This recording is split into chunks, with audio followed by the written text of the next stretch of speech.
Alhamdulillahi Rabbil Alameen wa sallallahu ala Sayyidina Muhammad wa ala Ahl Bayt al-Tayyibin al-Tahirin. My name is Zakariya Yusuf Elian, and I'm originally from Tennessee. It's a state in the South, which is close to like Kentucky, Arkansas, southern states. Which the town I'm from is Jackson, Tennessee, which many people may be familiar with the country that's near it, or the state, the country. Nashville. Nashville is about 2 hours where I'm from. And this is where mainly I was born and raised. Not born, I was born in Chicago, Illinois. But originally this is where I was raised for most of my life. And this is fairly no Muslim there. There's absolutely no Muslims here and there, very few. As my childhood, all I remember basically is like from a religious standpoint is that I knew my father was Sunni. He was of the Salafi madhab. But he wasn't the most devout practicing Muslim. So there really wasn't never no influence there. And plus, as a young person, maybe the age of 2, my parents, they separated. So I lived with my mom most of my life until I moved out. And my dad being non-practicing Muslim, there was no influence there, so there wasn't an attempt to try to convert me and my siblings to Islam. But my mother was always a Masih, a Christian. And that's all I knew. So as I was growing up, I was a Christian. And we went to church every Sunday. We did the holidays. We practiced everything and the rituals of the Christian faith. But it was never something that was deep embedded in my heart as something that I can firmly say this is my way of life. This is the deen, this is the religion that I firmly stand upon. But this is basically it, that I had 2 brothers, an older brother and a younger brother, and a sister. My older brother, Camille, he's 3 years older than me. And then my younger brother, Spencer, he's about 3-4 years younger than me. And my sister, Layla, who's 1 year older than me. And they were Christian as well. And we were all brought up Christian. But there was one instance when I was young, I was about the age of 12, I went to visit my father. I'd visit him on the weekends or on the summer breaks from school. And my grandparents were coming to visit as well. My grandparents is from Jordan. My dad is Palestinian. And when they came, I remember seeing they went to a room because the living room was right in front of the room and they left the door open. And I remember seeing them, they put the rugs. So that put an image in my mind. The Arabic rugs, we see on CNN news a lot of propaganda and propagation about Islam and Muslims. So then I seen them pray, and I seen them do all the different the acts that come with the prayer, and it did something. At that time it was an amazement, but it wasn't something that I could grasp. It wasn't something that I could say, I know what that is, but it left a mark on my heart. But that's one instance that I do remember. And also, occasionally seeing Quran, the Holy Quran in the house. Of course, it's usually the cover green with the Arabic on it. I remember when I was around the age 15, I was staying with my dad for the summer. I grabbed the Quran, and for no apparent reason, I just felt like taking the Holy Quran itself and writing Arabic on paper, practicing writing Arabic. And when I would get done, I'd show my dad, and he'd be like, it's very nice, it's very good. That's one interaction I had with the Quran.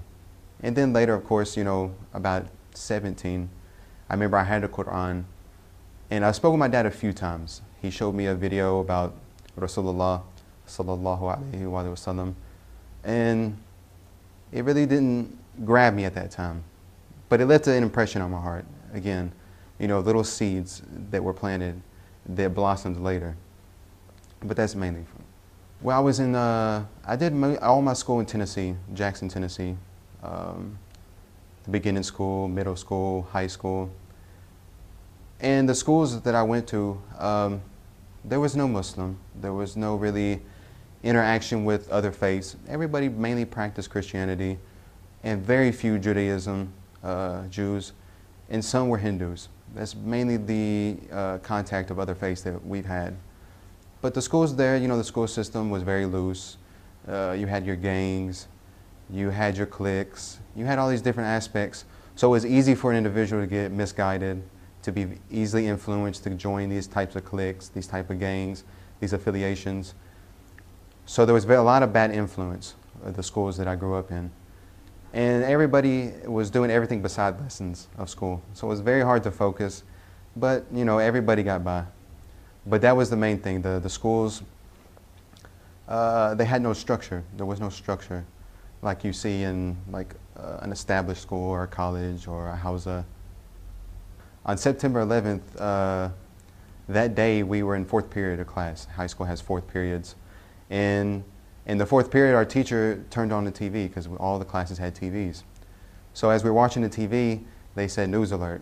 And on the news alert, it showed that the 2 planes as they hit the Twin Towers. So my initial impression was just shock. I didn't know what to think. I didn't know what was going on. I remember a few students in class, they were, you know, crying because they had family members, distant family members that worked there, and possibly were killed as well. So when I went home, I went to my friend's house. He lived right down the street from me. I went there and we talked. I was like, what happened? What's going on? And he explained it. So I was just like, I was in amazement. I really couldn't really think much. I couldn't say much. It was a shock. And from the aspect of knowing that my father is Muslim, I really don't remember what I thought. It was just, I couldn't believe what happened. And I was like, I just pray and hope that they don't give a hard time to my dad. Because just the simple fact of, beside being Muslim, if you look Middle Eastern or you look Arab, the people automatically assume you're Muslim because they think of it as an Arab religion, a deen. So I just hoped and prayed that at that time that, you know, my dad would be safe from harm, they wouldn't abuse him or, you know, accuse him of anything, because it was a lot of pressure on Muslims all over the world after this incident happened. But other than that, everything was smooth. Nothing happened to him. Everything for the most part was okay. But other than that, I was in total shock. I wasn't Muslim. I was still Christian at the time. But at the same time, inside deep, I was like, this isn't something that I know that any religion would encourage, to just kill and blow up yourself. So I had an idea that this was an extremist aspect of the deen of Islam, not the actual deen of Islam. You know, I had enough sense to at least evaluate that and be like, this can't be blamed upon all Muslims. You know, this is something that even in all faiths have extremists. Every Christianity, Judaism, Hinduism, Buddhism, they all have their extreme aspects of it. After high school, you know, the situation with my family, the hardships. Soon after I graduated, I started working full-time. You know, help out the family, get things for my own, because I didn't have a father figure. My stepdad, who my mom remarried to, he died of cancer previously 2 years, or about a year before we moved to Jackson, Tennessee. So the family was still unsteady, and after high school, I felt that it was more important at that time to work full-time, get on my feet, get the things I needed, and help out the family as well. But after that, I eventually entered a trade school. I didn't want to go into college and do all the long years and come out and just be like, okay, then what? I wanted to get something that I could get in a year or year and a half and go straight to work, like trade school. So I did trade school for masonry, Freemasonry. And I did that, finished it, completed it. But that's the only school I did after high school, other than working full-time. My sister, she was also working full-time. She hadn't yet entered a school for like hair beautification, like stylist, hairstylist, but she was working full-time as well. She was working, doing things on the side, but not yet entered college as well. My older brother, he took classes in like self-improvement, or like when people get out of prison, or when people are on drugs, or, you know, like, I don't know what you call it, but like special services, like to help the people who are addicted or have addiction, to help them get on their feet, or that sort of process. But my little brother, he was still young. He was still in school by that time. And my older brother, like I said, he was in the school, and I was working full-time. before I entered trade school. When I met a friend in Tennessee, like I said, there were very few Muslims, but the few that were there, they stood out. But I remember seeing him, and he had the beard, and he had the, what you call kufi, the kafaya. And I knew right away that he was Muslim, of course. But this time I was like, okay, I want to ask you a few questions. You know, I'm very curious because I had a lot of curiosity that I wanted to know about Islam. What was it about? Not so much for conversion. My initial motivation and curiosity wasn't to embrace Islam necessarily, but to at least ease my curiosity. So when I asked him, he's like, well, let's sit down and I'll explain a few points. And he's like, you know, Islam is just the religion of all prophets. The prophets that are mentioned in the Torah, the Bible, the Gospels, are the same prophets mentioned in the Quran as well. And he explained that Prophet Muhammad, peace be upon his family, that he was the final prophet, the last prophet. He was the seal of the prophets that came with the final message. So I took that point and I thought about it for a while. And I was like, because coming as a Christian, you know, we always hear the stories of Prophet David, of Prophet Ishmael, of Prophet Isaac, Yaqub, Jacob, all these different prophets that are mentioned in the Bible, especially Jesus. So when I told him, I said, let me see the Quran, if you don't mind. I'd like to take it home, read it, just look at it. English translation, not Arabic. So as I'm reading, I come across certain ayats, certain verses in the Quran, and it would mention the prophets like Yaqub, Ishaq, all the different prophets, Dawood, Isa, alayhim as-salam, all the different prophets that I remember reading about in the Bible. And I remember hearing about in childhood stories, you know, all the different sermons we hear in the church. So I was like, Ajib, you know, this is strange. Because I had the impression that Islam was a deen of the Arab, like Lebanon, Jordan, all the Middle Eastern states. That it was something confined to them. They're Muslim, we're Christian, we'll just leave it at that. They have their religion, we have our religion. And then Prophet Muhammad, I didn't really think nothing much. I was like, he was just a prophet who was Arab, and that's all I really knew. But then as I'm reading, and then the concept stuck out. It came back what the brother was saying, that all the messages that the Anbiya wa Mursaleen, the prophets and messengers sent and gave to the people was Tawheed, was to preach the oneness of God, to preach to submit to God. Because it was hard to grasp the title Muslim, because it was an Arabic term, and I felt like it was more of an Arab thing instead of like a religion thing.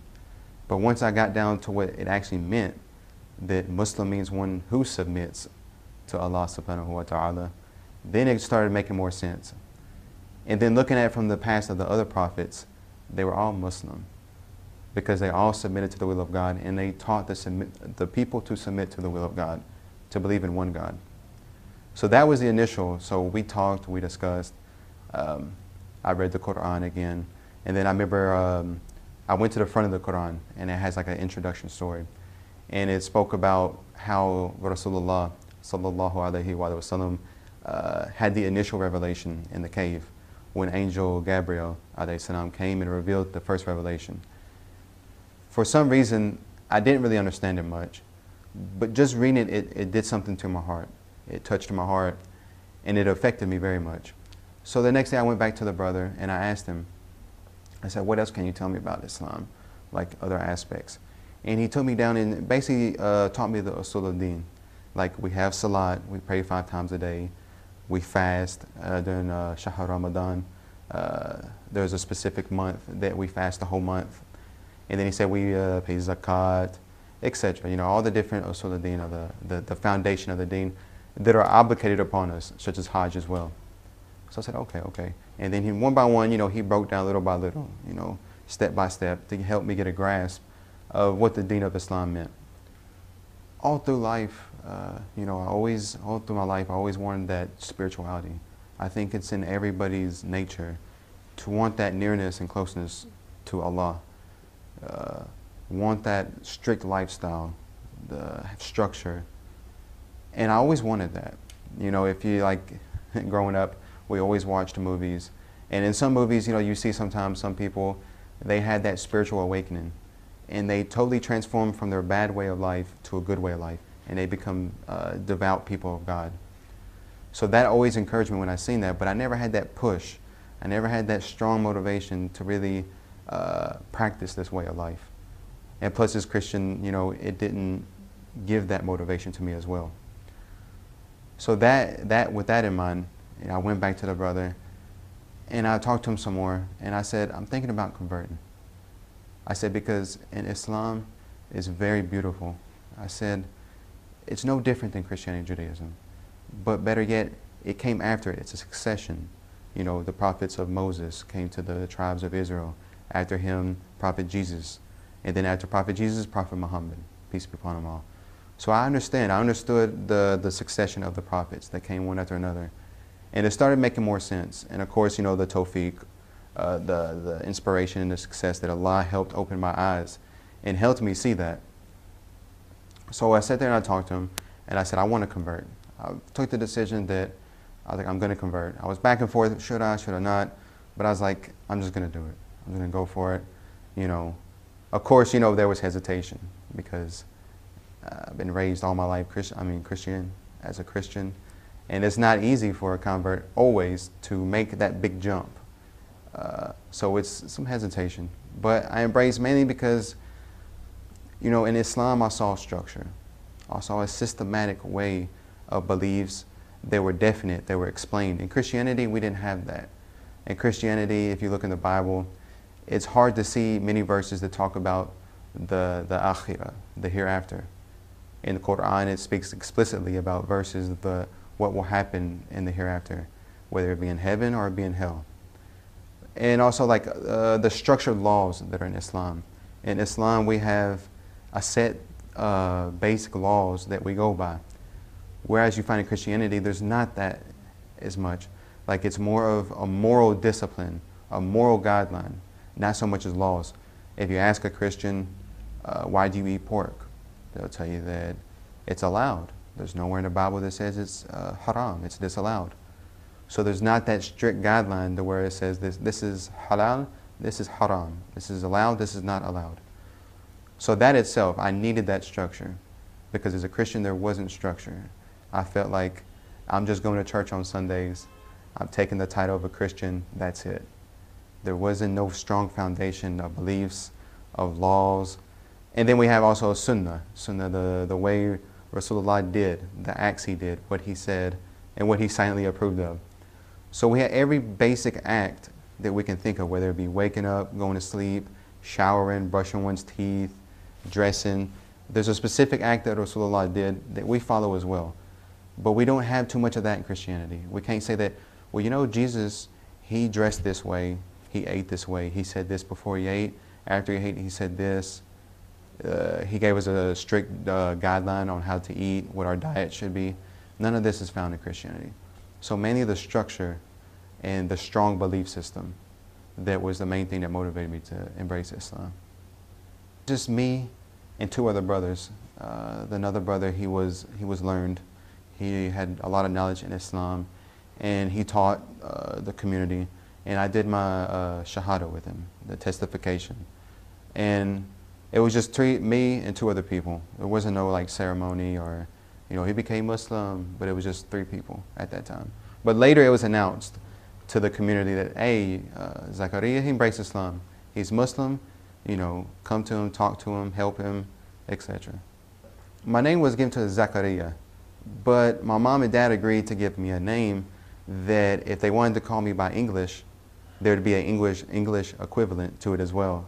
So you have Zakariya in Arabiya, and in English you have Zachary, or short for Zach.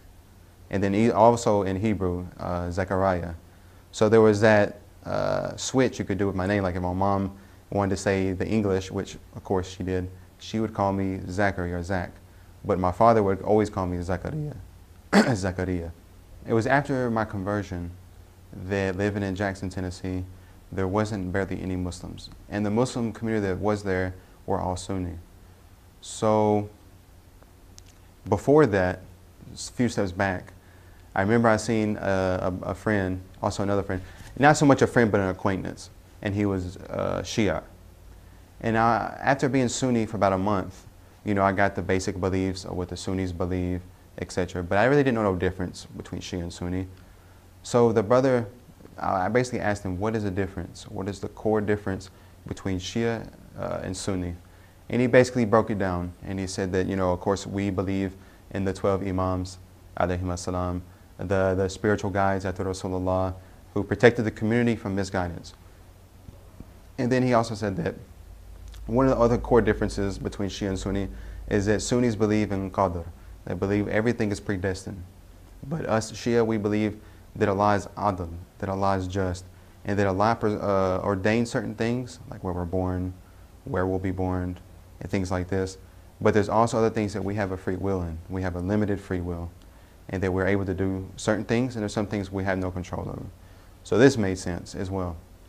And then he mentioned a concept. He said that the Sunnis believe that all Sahaba of Rasulullah sallallahu alaihi wasallam, they all believed that all the Sahaba, all the companions, were good. They were infallible. Not infallible in the sense they didn't commit sin, but they couldn't be accused of any bad act, or you couldn't degrade any one of them. You had to respect them. It was absolute.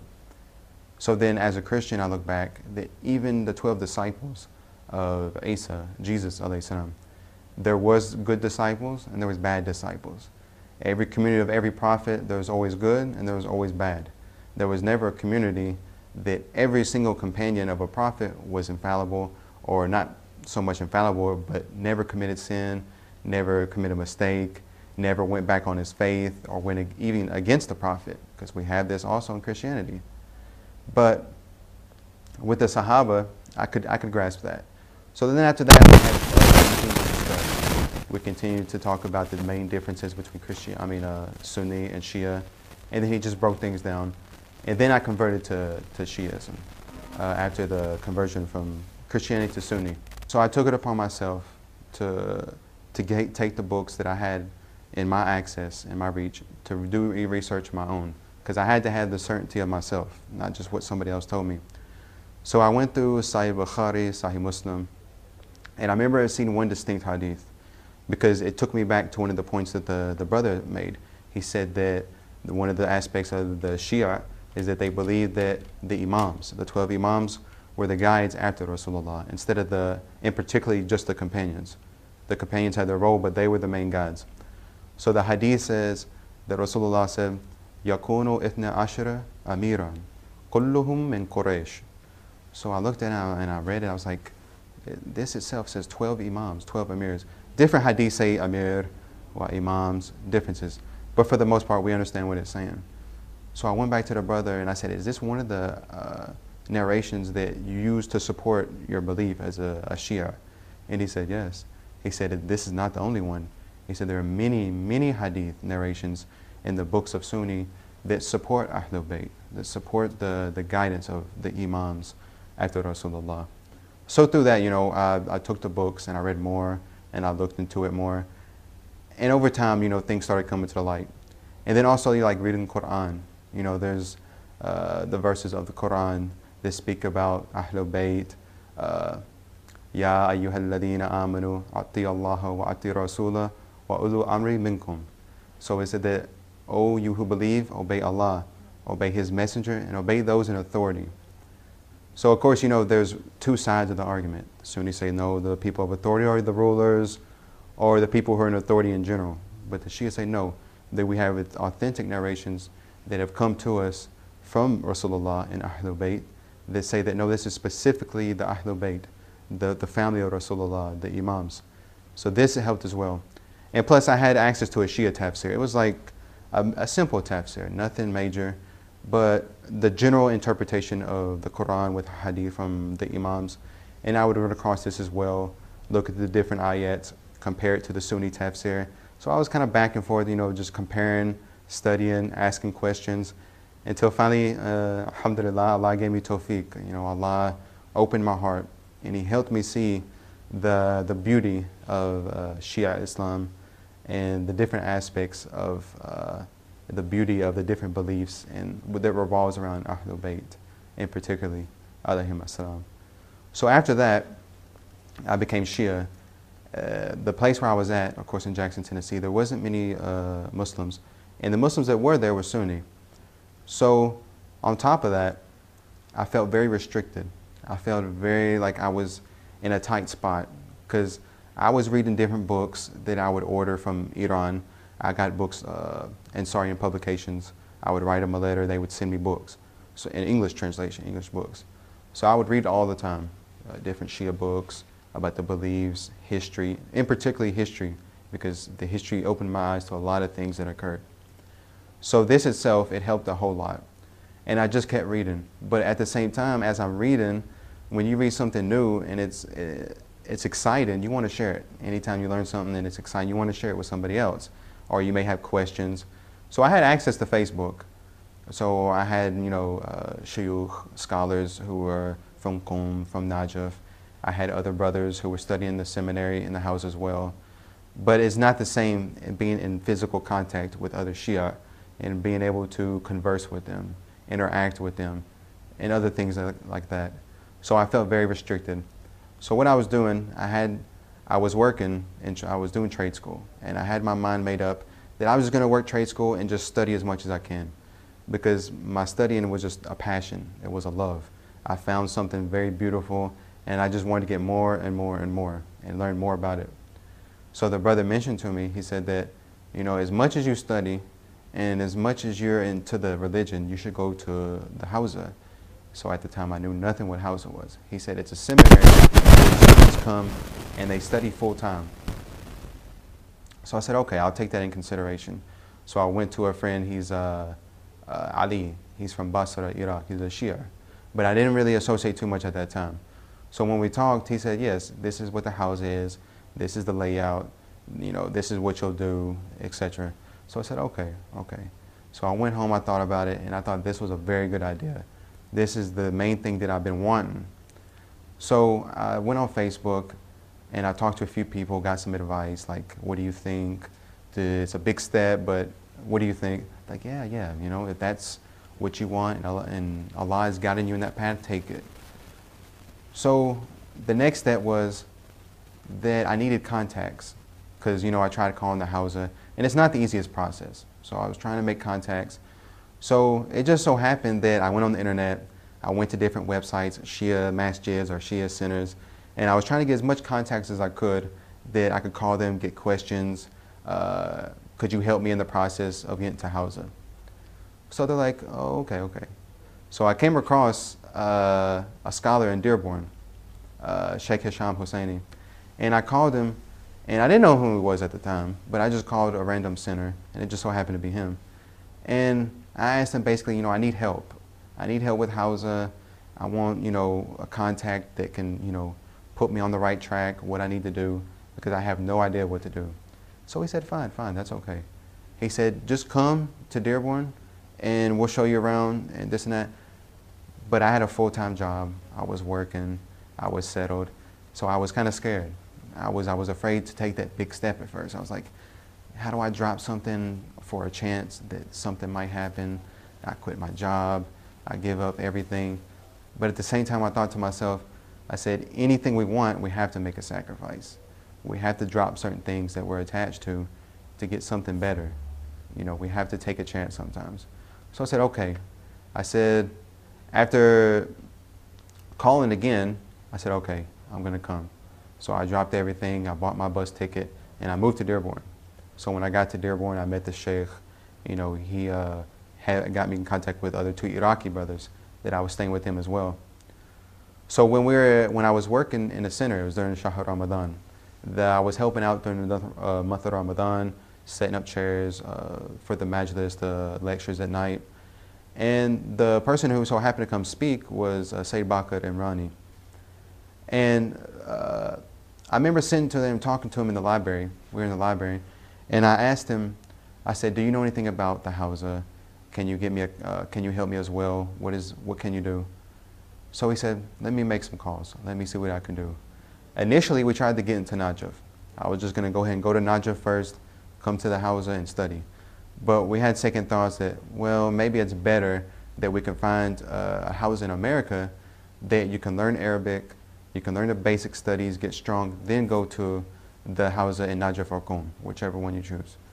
So he called, he made contacts, and he called my teacher, my foreign teacher, Maulana Beg. He has a Hausa in Florida, Sanford, Florida. So he got in contact with Maulana Beg, and he talked to him. And he's like, yes, I had this guy, good brother. He's a convert from Christian to Muslim. He's looking to have a place to study. What can you do? So Maulana Beg, let me talk to him, let me talk to him. So when I talked to him on the phone, he was like, if you can come by September 6th, you're in. I was like, wow, is that easy? I was like, I can just come? He's like, yeah. So of course, when I got there, I did the paperwork, but nothing was done. Just like, if you want to come, come. If you're here at this time, you're accepted. We have an open bed for you. So I was very excited. So that was a transition from Dearborn to Florida. So when I moved from Florida to Dearborn, then I moved to Florida to enter the Hausa in Sanford, Florida. My mother, I remember one of the first things she said that if you don't stand for something, you'll fall for anything. So in other words, at the same time, she's like, it's good you have a stand, but make sure you take a stand with this. Don't be wish-washy. Don't be with it one day and the next day, I'm on something else. In other words, encourage me that if you're going to do something, do it all the way and do it wholeheartedly. But there was hesitation. Of course, as a mother, her son embraced a religion that's other than her religion. Every parent wants their sons and daughters to be on the same religion as they are, to give them that reassurance that they're on guidance. So my mother, the initial response wasn't good. There was hesitation, there was hurt. But after a while, she's seen the change that compared to how I was when I was non-Muslim to how I am as a Muslim, she's seen a big change, whether it was from akhlaq, my conduct, whether it was how I treated people, how I treated her, how my attitude in general was with life. Islam gives you a broader outlook on life. Everything has meaning, everything has a purpose, and that we understand that there's a life in the hereafter and we have to work for it. And we have to try to do as many good works as we can and try to please God always and be close to Allah subhanahu wa ta'ala. But with my dad, it was a different story. Of course, my dad being of the Salafi madhab, Salafis have a very intolerable mindset towards anybody other than their beliefs, even amongst other different Sunnis. There's a lot of criticism from the Salafi community or the Wahhabi community. So my dad, of course, I remember I was in Dearborn, and me and a friend were in a coffee shop, and we were sitting having coffee discussing. And I remember he called me and he said, your mother told me something about you becoming Shia. Is this true? And of course I was trying to be, as polite as possible because we have to respect our parents. And I was like, yes, this is true. And he simply says, Shia are kafir. He said, Shia are fil jahannam. He said that Shia will go to hell. Shia will not see paradise. He said that the Shia madhab commit shirk, associating partners with Allah subhanahu wa ta'ala. And I was trying to be as calm as possible, as polite, but I was like, no, Dad, this is not what we believe. We believe in strictly tawheed, the oneness of Allah. And I'm sorry that you have these misconceptions, but these are not true. And we sat there and talked, and I tried to break down as much as possible. But sometimes when you try to talk to a person that ain't trying to hear the other side, you get nowhere in the conversation. So I kind of just shut my mouth, and I was just like, okay, Dad, I had to go for now. Inshallah, we'll keep in touch. So it wasn't a strong response. So since then, the relationship has kind of been distant, but of course, it's my obligation as a Muslim to keep contact, to keep ties. It's haram to break ties with your family. So I always had to keep that. And it was very difficult at times to humble myself because there was one part of me that wanted to say, forget him. Oh, no, billah. But the other part is like, no, I'm a Muslim.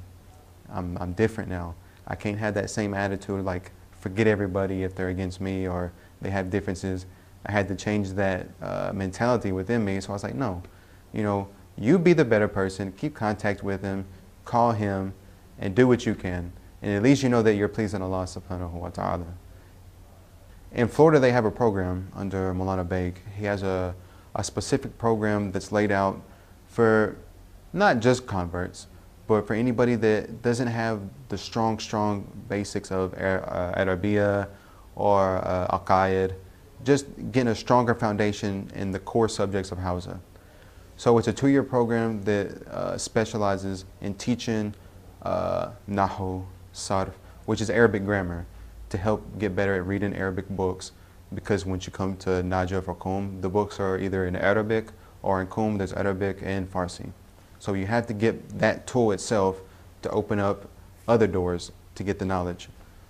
That was when, then of course fiqh, usul fiqh, mantiq, and all these other different subjects that we study, like mantiq logic, to study the different aspects of logical thinking that protects one from making a mental mistake, like Arabiya, sarf and nahu. It protects one from making a mistake of the tongue. Or when you're reading Arabic, it protects you from making mistakes in your reading as well. So these are the different subjects we study. And I stayed there 2 years. But when I talked to Maulana, I asked him, my plan is to go to Najaf or Qum, either one. I said, will I be able to go after this? I don't want to just study 2 years, go back to the States and go back to the same thing I was doing. I said, if I do it, I want to go all the way. I want to study years and years and years. He said, that's the whole plan. He said, when you complete the 2 years, we'll either send you to Najaf or Qum, it's your choice. So I said, okay, bet, I'm coming. That's the initial plan. So after the 2 years, I graduated from the seminary. Of course, I bought my ticket, and I just remember I wasn't so much focused on the Hawza initially. The main thing I was longing for was ziyarah to Imam Ali, Amir al-Mu'mineen alayhi salam. That was the main thing that I was focused on. Hawza was secondary. That took the second spot for the time being, because of course the Shia, and we love Ahlul Bayt, and we want to visit their shrines. There's a hadith narrated by Rasulullah. He said, Inna la kulli shay'in asasu Islam, hubbana Ahlul Bayt. He said that for everything there's a foundation. And the foundation of Islam is love for Ahlul Bayt, love for the family of Rasulullah. So then I got my ticket, and there's a saying in Najaf. They say that if you come to Najaf for Hawza, for knowledge, you'll get nothing. But they say if you come for Amir al-Mu'mineen alayhi salam, then you'll have everything. So when I got here, I was like, well, that's the mindset I had. So inshallah, everything will fall into place. So I came to Najaf. I've been in Najaf al-Ashraf for 3 months now. And the experience has been the most beautiful experience I've ever experienced in my life. It has been spiritually uplifting, mind-opening, eye-opening. And it really helped me see a different part of the world, because this is, of course, the first time I've ever been to the Middle East. So that was an excitement as well, to see the different lifestyle, the different culture, all these different aspects. And then, of course, the Hawza itself is a beautiful aspect of Najaf al-Ashraf as well. That is the Hawza in Imam Ali, or the foundation of the Hawza in Najaf al-Ashraf. As a Shia, of course, the love of the A'imma, the Imams, is a very strong love as a Shia. There's a hadith where Rasulullah said, what is Islam except love? So love is based in Islam. This is the foundation of Islam. And one of the aspects of coming to Shiism was one Imam that I connected with always the most, that helped me with the transition to Islam, with the permission of Allah, was Amir al-Mu'mineen, Imam Ali alayhi salam. Because even when you read history and you hear about all the different aspects of Amir al-Mu'mineen, Imam Ali, whether it was in battle, his bravery, how almost all the battles that he defended Rasulullah, that he defended Islam, that he helped save the Ummah from the opposing enemy, whether it had been in the battle of Badr, whether it had been in the battle of Uhud, with all the different, all the main people on the opposing side who were the best fighters, Imam Ali alayhi salam, destroyed them. He wiped them out. That Rasulullah said that La fata illa Ali, la sayfun illa dhu fakar. In the battle of Uhud, when Amir al-Mu'mineen alayhi salam was fighting and he was defending Rasulullah, that he was fighting so hard that his sword broke. So Angel Jibreel alayhi salam came down and he gave him dhu fakar, a sword from the heavens. So this is one aspect. But also as well, that this was the main dispute between Shia and Sunni, Imam Ali alayhi salam. This is the divided line. That Imam Ali was the one that they say, no, he was just a Sahaba, just a normal, ordinary person.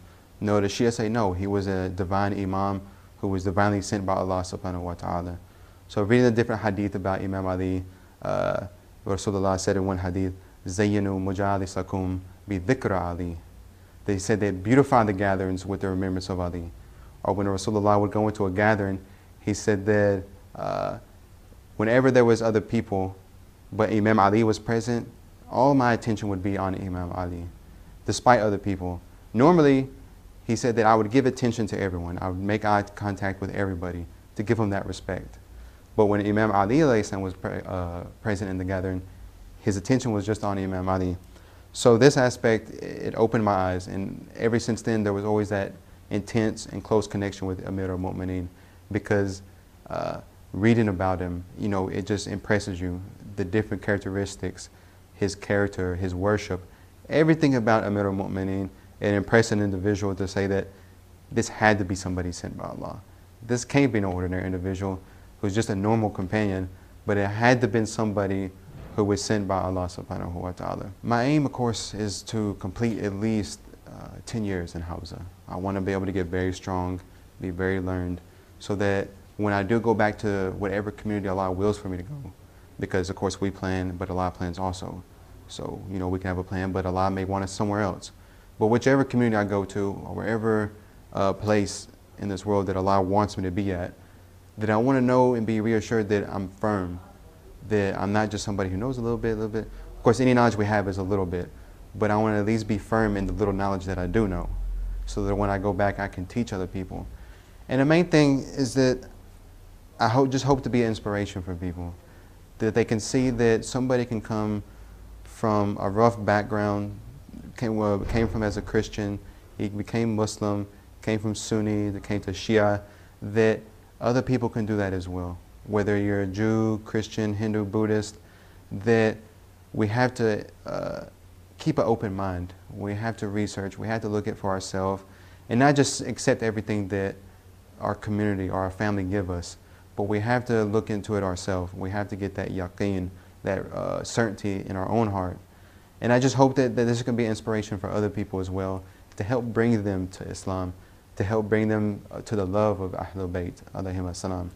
You know, the one aspect of Islam is not so much what we say all the time, but it's our akhlaq, our actions, that Rasulullah, he helped many people come to Islam by his good conduct, by the way he dealt with people, by the way his relationships were even with his enemies.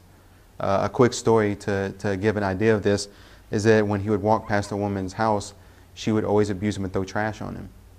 So one day when he walked by, there was no trash. The woman was absent. So he was like, where's she at? I must check on her. So he inquired about her, and the person said, she's sick. She's on the bed, and she's close to death. So he said, I have to go visit her. So he went and visited her. When he visited this old woman, she was so shocked, and she just started crying. So we look at that the way he even treated those who treated him bad, the enemies. So this is, you know, I hope, inshallah, that, you know, not just through my words or not what I will say, but people can get inspiration also through the actions.